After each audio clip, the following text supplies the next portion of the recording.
Hello guys, कैसे हैं आप सब लोग। होप यू बेटा बहुत अच्छे होंगे। बेटा आज की क्लास में हम लोग नॉन प्रॉफिट ऑर्गेनाइजेशन का थर्ड डे यानी थर्ड क्लास करने वाले हैं। इससे पहले बेटा हम दो वीडियोस कर चुके हैं। सबसे पहला जो वीडियो था उसमें हमने इसका बेसिक समझा था कि नॉन प्रॉफिट ऑर्गेनाइजेशन क्या होता है, उसमें कौन कौन से अकाउंटिंग रिकॉर्ड बनते हैं, रिसिप्ट एंड पेमेंट अकाउंट कैसे बनता है, रिसिप्ट में कौन सी चीजें आती हैं, पेमेंट में कौन सी चीजें आती हैं, और एक सिंपल सा न्यूमेरिकल ट्राई किया था। जो वीडियो नंबर 2 था बेटा जी वो काफी एडवांस वीडियो था। उसमें हमने कुछ एमसीक्यूज किए थे और इसके अलावा कौन सी चीजें इनकम में आती हैं, कौन सी चीजें एक्सपेंस में आती हैं, कौन सी चीजें एसेट्स में आती हैं, कौन सी चीजें लाइबिलिटीज में आती हैं, वो सारी छोटी छोटी बेसिक बातें सीखी थी। प्लस न्यूमेरिकल भी ट्राई किया था। अगर बेटा आपने वो दोनों वीडियोस नहीं देखा है तो आप उन दोनों वीडियोस को देख सकते हैं। मैं उसका लिंक बेटा इस वीडियो के डिस्क्रिप्शन बॉक्स में भी दे दूंगा। अदरवाइज बेटा वो आप चैनल पे जाकर प्लेलिस्ट में भी देख सकते हैं। तो आपको एनपीओ की प्लेलिस्ट मिलेगी, उसमें आपको सारे पार्ट्स अवेलेबल होंगे। डन। बेटा जी आज का जो हमारा वीडियो क्लास है इसमें जो हमने पिछले 2 दिनों में पढ़ा है यानी दो वीडियोस में हमने पढ़ा है उसका शॉर्ट रिवीजन करने जा रहे हैं। यानी अब तक आपने क्या सीखा है उसका नॉलेज टेस्ट करने जा रहे हैं। तो यहां पर मैं आपसे कुछ एमसीक्यू सवाल पूछूंगा। हालांकि आप यहां पर इधर की साइड जवाब देने के लिए नहीं होंगे, बट आप अपने दिमाग में जवाब दे दीजिएगा। डन। और फिर जब मैं आपको आंसर बताऊंगा तो आप टैली करिएगा कि आपका कंसेप्ट कहां पर गलत है, कितने पॉइंट्स आपके सही हुए, कितने पॉइंट्स आपके गलत है, सो दैट कि आपका बेटा नॉलेज टेस्ट हो जाए। चलिए स्टार्ट करते हैं। बेटा जी ये हमारा पिछले 2 दिन का वीडियो के ऊपर बेस्ड हमारा टॉपिक है जहां पर हम अपनी नॉलेज को टेस्ट कर रहे हैं। Who is non profit organisation, इनमें से कौन सी नॉन प्रॉफिट ऑर्गेनाइजेशन है। Trading business, sole proprietor, company या फिर कॉलेज। आपको बताया था मैंने नॉन प्रॉफिट ऑर्गेनाइजेशन वो होती हैं जो सोसाइटी वेलफेयर का काम करती हैं, पहले नंबर पे। दूसरा वो सर्विस प्रोवाइडर है यानी वो बाइंग एंड सेलिंग का बिजनेस नहीं करते, जबकि जितने भी ट्रेडिंग बिजनेस है बेटा वो बाइंग एंड सेलिंग करते हैं। सोल प्रोप्राइटर भी बेटा बाइंग एंड सेलिंग का बिजनेस करता है।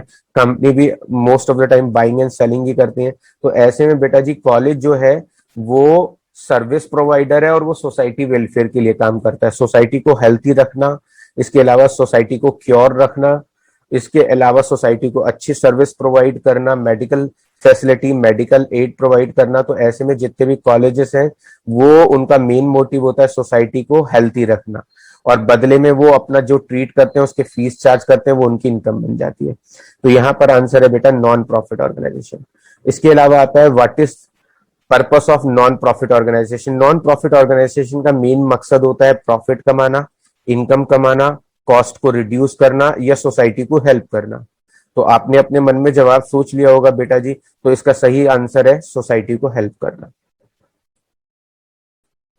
तीसरे नंबर पे अगर हम बात करें बेटा जी कि इस चैप्टर में हमें टोटल कितने अकाउंट्स बनाने पड़ते हैं, एक अकाउंट बनाना पड़ता है या 2 अकाउंट बनाने पड़ते हैं या 3 अकाउंट बनाने पड़ते हैं या 4 अकाउंट बनाने पड़ते हैं, तो आप सोचिए अपने दिमाग में, मैं आंसर बताने वाला हूं। तो बेटा जी इस चैप्टर में टोटल 4 अकाउंट बनते हैं, तो इसका सही आंसर है बेटा जी 4। इसमें टोटल 4 अकाउंट बनते हैं। एक बेटा जी रिसिप्ट एंड पेमेंट अकाउंट बनता है, याद होगा आपको। इसके बाद बेटा जी एक बनता है income, income and expenditure account, याद करिए।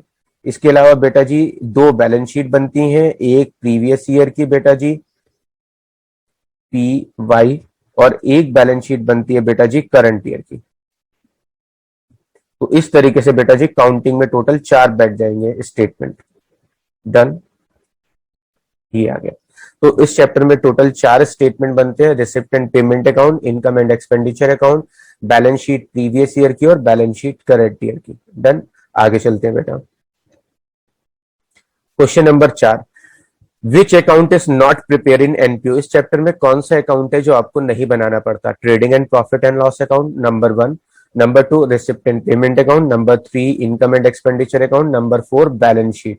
सर इसका आंसर है A, trading and profit and loss account इस चैप्टर में नहीं बनाते हैं, क्योंकि trading and profit and loss वो ऑर्गेनाइजेशन बनाती हैं जो बाइंग एंड सेलिंग का बिजनेस करती हैं और अपना प्रॉफिट और लॉस कैलकुलेट करने के लिए ट्रेडिंग एंड पीएनएल अकाउंट बनाते हैं। इस चैप्टर में रिसिप्ट एंड पेमेंट अकाउंट भी बनता है, इनकम एक्सपेंडिचर भी बनता है, बैलेंस शीट भी बनती है, सिर्फ ट्रेडिंग एंड पीएनएल वो अकाउंट है जो नहीं बनता। आइएगा बेटा question number 5, receipt and payment account किस चीज की समरी होता है? यानी रिसिप्ट एंड पेमेंट अकाउंट में आप बेसिकली क्या शो करते हैं? सारी इनकम और एक्सपेंस, या फिर सारी कैश रिसिप्ट और कैश पेमेंट, या फिर सारी एसेट्स और लाइबिलिटी, या फिर सारी कैपिटल और रेवेन्यू रिसिप्ट शो करते हैं? Sir receipt and payment account में डेबिट साइड में सारी कैश रिसिप्ट आती हैं और क्रेडिट साइड में सारी कैश पेमेंट आती हैं। तो इसका मतलब सर इसका आंसर बी हुआ, सारी कैश रिसिप्ट और कैश पेमेंट आती है इसमें। जी बेटा बिल्कुल ठीक जवाब है आपका। क्वेश्चन नंबर 6, डेप्रिसिएशन जो होता है वो हम लोग रिसिप्ट एंड पेमेंट अकाउंट में कौन सी साइड शो करते हैं? डेबिट साइड में शो करते हैं, क्रेडिट साइड में शो करते हैं, रिसिप्ट साइड में शो करते हैं, पेमेंट साइड में शो करते हैं, या नन ऑफ दीज, इनमें से कहीं भी शो नहीं करते? सर डेप्रिसिएशन जो है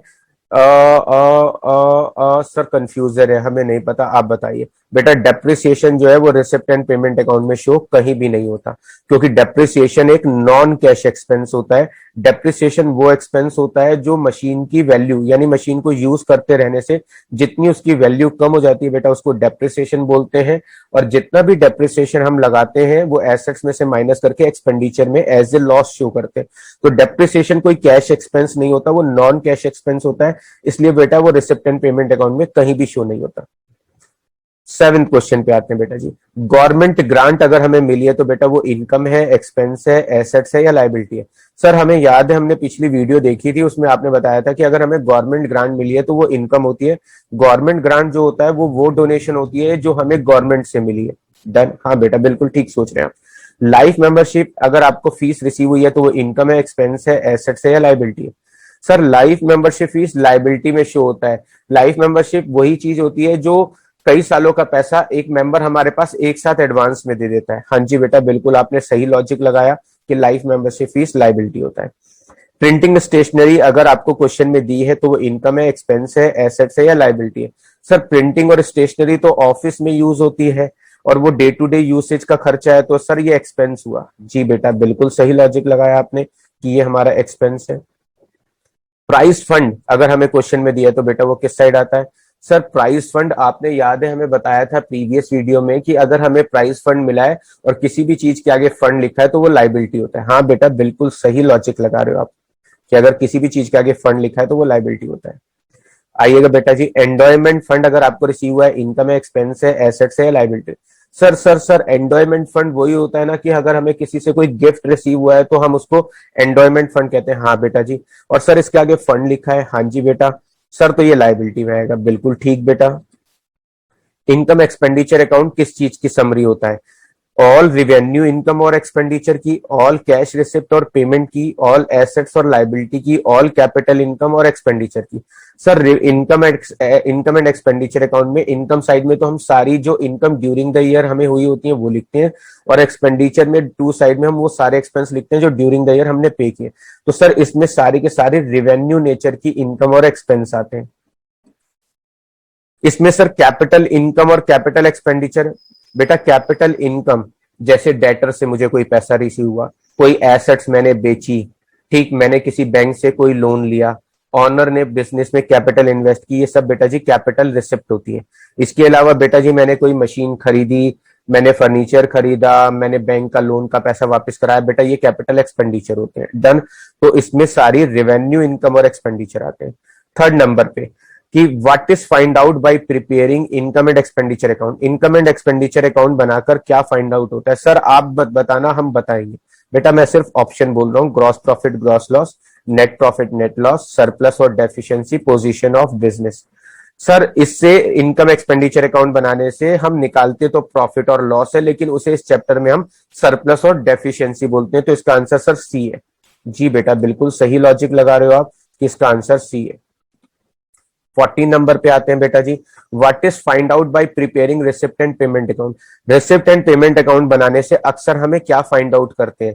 तो बेटा जी ओपनिंग कैश बैंक बैलेंस निकालते हैं, नेट प्रॉफिट या नेट लॉस कैलकुलेट करते हैं, सरप्लस या डेफिशिएंसी कैलकुलेट करते हैं, या closing cash bank balance calculate करते हैं? Sir receipt and payment account से closing cash bank balance calculate करते हैं। हाँ जी बेटा बिल्कुल सही है। What is finding out by preparing previous year balance sheet? Previous year balance sheet को बनाने से क्या चीज फाइंड आउट होती है? कैपिटल फंड निकलता है, नेट प्रॉफिट निकलता है, सरप्लस या डेफिशिएंसी निकलता है, या एसेट्स निकलता है। सर पिछले साल की बैलेंस शीट में हम एसेट्स के टोटल में से लायबिलिटी घटाते हैं तो जो बचता है वो कैपिटल होता है। जी बेटा, और उसको हम क्या बोलते हैं सर? कैपिटल फंड बोलते हैं। जी बेटा, बिल्कुल सही जवाब। तो बेटा जी ये थे हमारी आज का वीडियो, जिसमें मैंने आपको जो पिछले 2 वीडियोस में पढ़ाया है उसका शॉर्ट रिवीजन कराया है, और सो दैट मैंने कोशिश की कि आपके जो भी कंसेप्ट है उनको और क्लियर करने की कोशिश करूं। अब इससे नेक्स्ट वीडियो में बेटा हम एक एडवांस लेवल का क्वेश्चन करेंगे, जिसमें हम कुछ एडजस्टमेंट होंगी क्वेश्चन में और उसे सॉल्व करके देखेंगे। डन। अगर बेटा ये वीडियो आपको अच्छा लगा है तो इसे अपने और फ्रेंड्स के साथ शेयर करिए।